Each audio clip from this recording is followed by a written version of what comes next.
Welcome to the Human Capital Innovations Podcast, your go-to source for personal, professional, and organizational growth and development.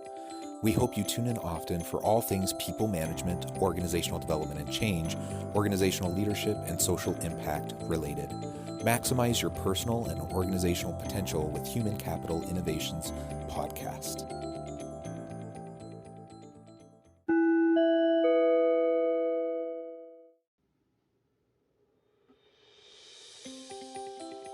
Welcome to the Human Capital Innovations Podcast. In this inspiring TED Talks HCI podcast episode, I explore the recent TED video, The Secret to Giving Great Feedback.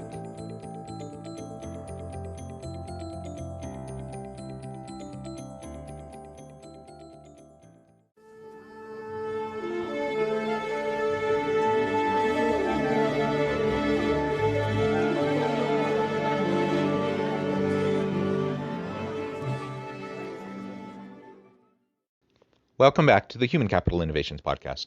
It's great to be with you again today for this inspiring TED Talks HCI podcast episode. Today I'll be exploring the recent TED video, The Secret to Giving Great Feedback. Humans have been coming up with ways to give constructive criticism for centuries, but somehow we're still pretty terrible at it. Cognitive psychologist LeeAnn Renninger shares a scientifically proven method for giving effective feedback. Thanks for joining me, and I'll catch you on the flip side of this first clip.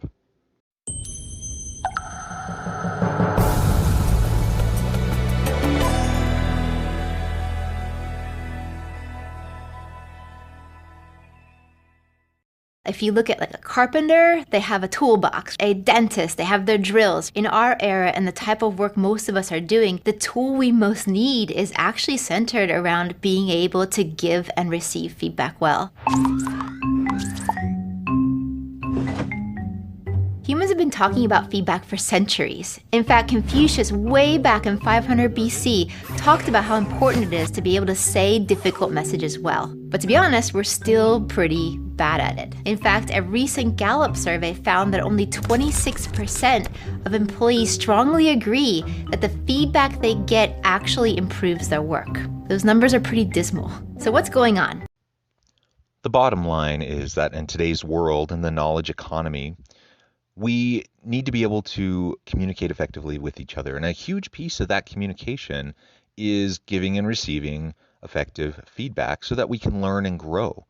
Unless we can continually be pushing the edge of our understanding and learning new skills and honing our competencies and capabilities, we're going to be in a really tough place when it comes to being competitive in a global marketplace, both a global labor market, but also the product market for our product or service that we provide.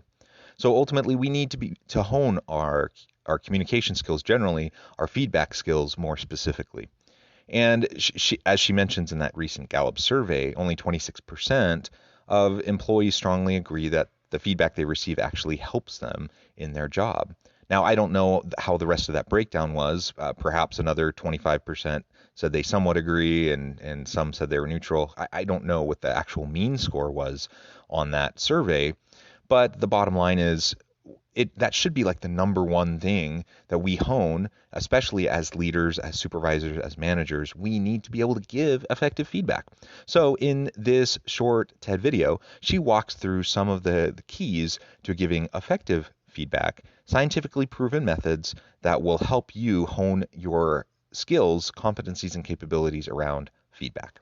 The way that most people give their feedback actually isn't brain-friendly. People fall into one of two camps. Either they're of the camp that is very indirect and soft, and the brain doesn't even recognize that feedback is being given, or it's just simply confused. Or they fall into the other camp of being too direct. And with that, it tips the other person into the land of being defensive.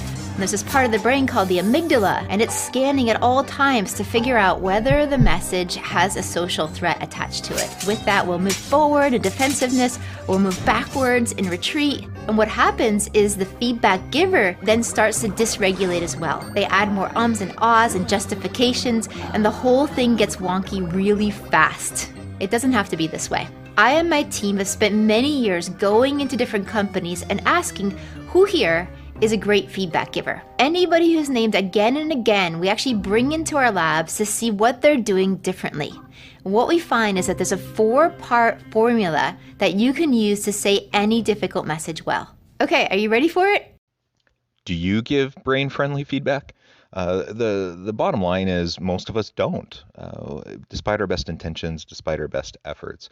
And in this short clip, she talks about the type of feedback giver who's just too general, too passive, too soft in their approach, versus the feedback giver who's too strong, too strident, too bold, too straightforward.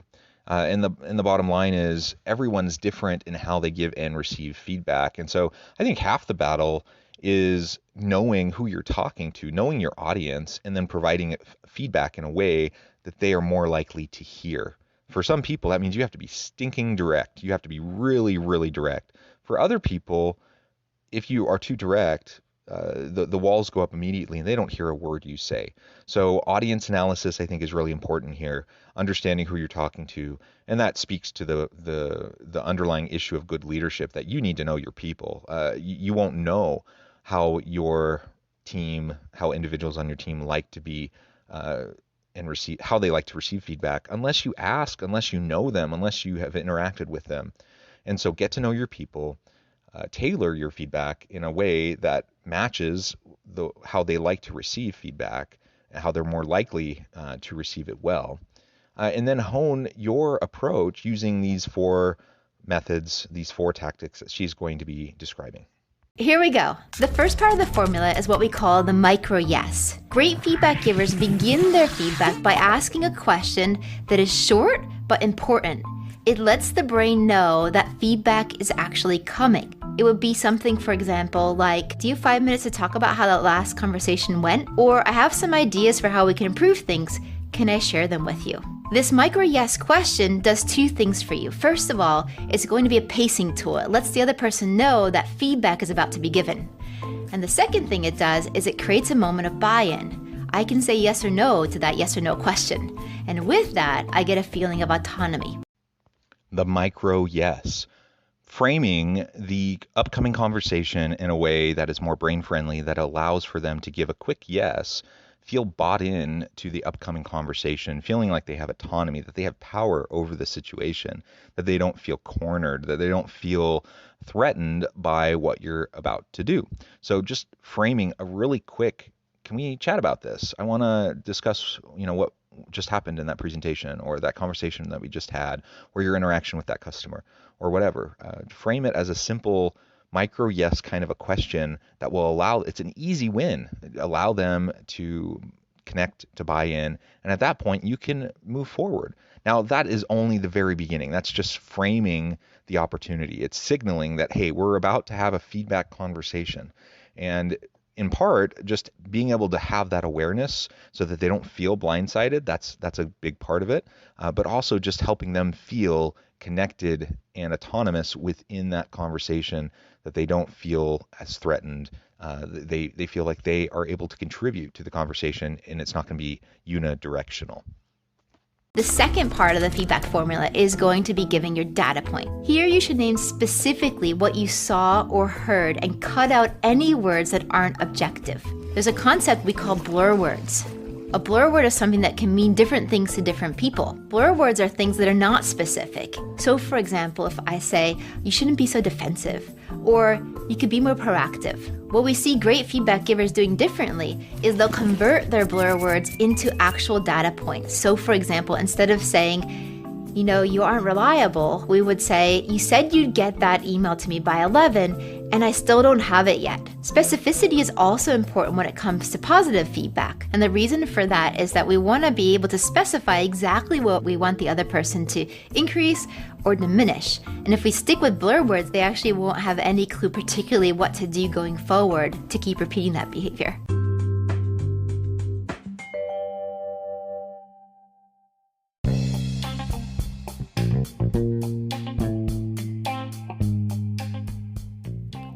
I'm excited to announce the publication of my new book from HCI Press, The Alchemy of Truly Remarkable Leadership: Ordinary, Everyday Actions That Produce Extraordinary Results.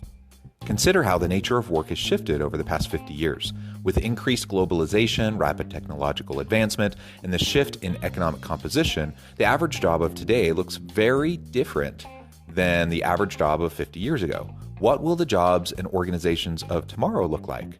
Moreover, what does this all mean for organizational leaders? What are the core competencies and capabilities of organizations and their leadership that are prepared for continued disruption and geopolitical and socioeconomic shifts? Regardless of what the future holds, increasingly, leaders need to be socially minded, data-driven, decisive, champions of talent, and disruptors of the traditional notions of leadership, teams, organizations, and work. The alchemy of truly remarkable leadership will help you to explore your own leadership competencies and capabilities and consider ways to apply and implement them into your workplace and personal life.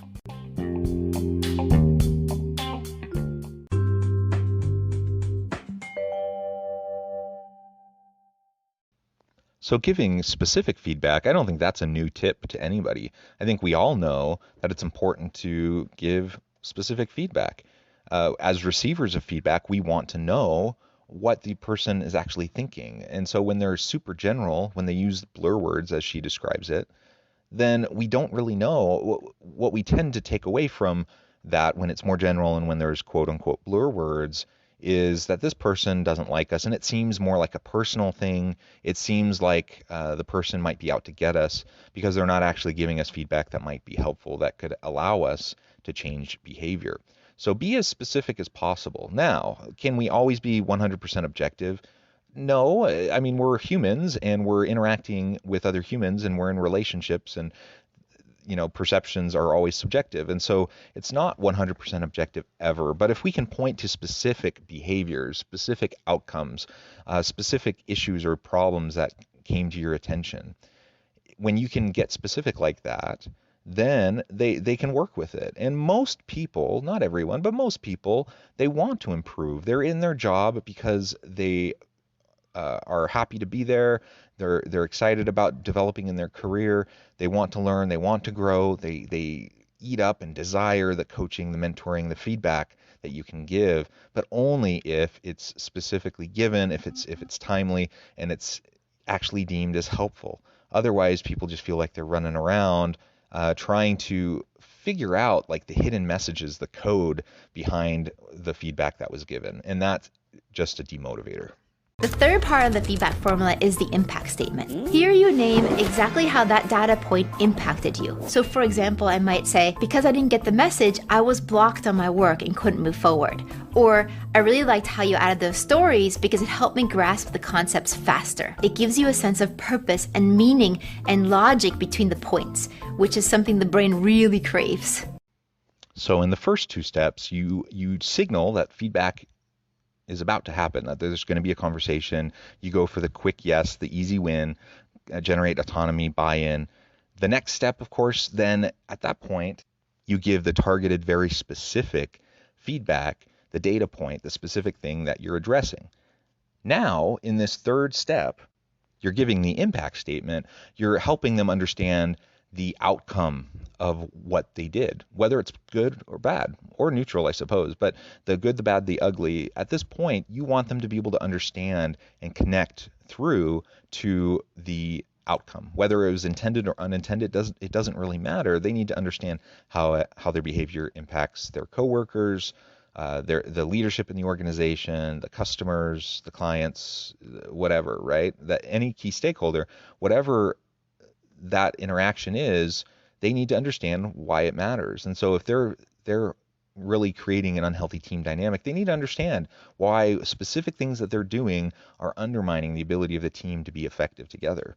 If they're not communicating effectively, or they botched a presentation, they need to know specifically how they could do it better, what specific things didn't go well, what they can do to improve, and really how that's going to impact the team, the business, how it impacted them negatively because of the poor presentation, and how a better presentation can impact things positively. So always connect through, circle the loop, have the feedback come back to some sort of an impact, some sort of an action, and that will really make it more meaningful, more memorable, and ultimately it will increase the chances that your feedback will be effective. The fourth part of the feedback formula is a question. Great feedback givers wrap their feedback message with a question. They'll ask something like, well, how do you see it? Or, this is what I'm thinking we should do, but what are your thoughts on it? What it does is it creates commitment rather than just compliance. It makes the conversation no longer be a monologue, but rather becomes a joint problem-solving situation. But there's one last thing. Great feedback givers not only can say messages well, but also they ask for feedback regularly. In fact, our research on perceived leadership shows that you shouldn't wait for feedback to be given to you, what we call push feedback, but rather you should actively ask for feedback, what we call pulling feedback. Pulling feedback establishes you as a continual learner and puts the power in your hands. Creating commitment instead of compliance is so important. It's all about creating buy-in. It's about shared ownership, helping them see themselves within the conversation and that they have the autonomy, the capability to ride with the feedback and ultimately make the difference in their own behavior, their own actions, their own attitudes, and how that's going to impact those around them. So make sure you follow up your feedback, the specific feedback, the impact statement, with some sort of a question where it's geared back towards them. What do you think we can do about this? What are some steps that we can take? If you just direct them specifically, you give them all the feedback and then you say, now you need to do this, this, this, and this. Do these 5 things. Maybe those are excellent things. Maybe those are all 5 things they should do. But there's so much more power when they can come up with those things, or at least collaboratively with you come up with those things. So you ask a question, maybe follow-up questions, maybe you have a conversational dialogue following the specific feedback that you just provided. So now they have the opportunity to feel like they are shaping the direction of the remediation, the correction that needs to happen, the new training, the networking, whatever the case may be, to improve their behavior, to improve their attitude. Always make sure that you bring it back to them and give them a chance to share their input and to feel bought in so that you can engender that commitment, foster that commitment, rather than making them feel like it's a punitive conversation and now they just have to comply with what you said because you're the boss. The most challenging situations are actually the ones that call for the most skillful feedback. But it doesn't have to be hard. Now that you know this 4-part formula, you can mix and match it to make it work for any difficult conversation. It is true. We find ourselves in all sorts of different situations, and some are easier, and you give some nice positive feedback. That's not a hard conversation to have. People usually aren't uncomfortable when you're giving good feedback. But when it's challenging feedback, when it's constructive criticism, when it's discipline, when it's termination in communication, like these are all forms of feedback that can be really hard to do. So we need to be able to frame it and couch it in a way that's going to be helpful and beneficial, both in terms of our communication, but also for the person receiving it. I really appreciate the 4 tips. Now, there's no magic bullet. There's no fix-all to difficult conversations and communications. And so following this formula and just like going through the checklist isn't going to be the answer for you. But as you think about these principles and you start to practice them and apply them, you'll start to see a difference, and over time you can hone your feedback skills. Now I'll come back to what I had started saying at the beginning, and that is you got to know your people, because some people want you to be more direct with them. Other people, you really have to be careful because the walls, the barriers go up very quickly. So just know your people and then target your feedback, your message to them in a way that will be helpful for them. That's the mastery of leadership. That's the ultimate skill of what it means to develop the people around you. Thanks for joining me for this episode of the Human Capital Innovations Podcast. As always, I hope you stay healthy and safe, that you find meaning and purpose at work each and every day, and I hope you have a great week.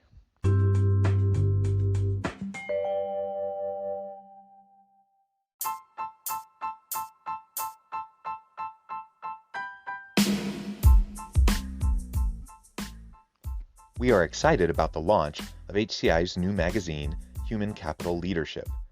Human Capital Leadership is a free, interactive e-magazine designed to help individuals, leaders, and organizations find innovative approaches to maximize their human capital potential. We will be publishing issues quarterly in August, November, February, and May. Check out the first issue and let us know what you think.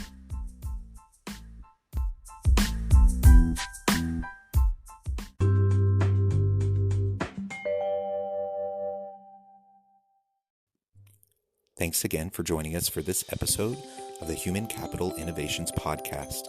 I hope you stay healthy and safe and that you have a great week.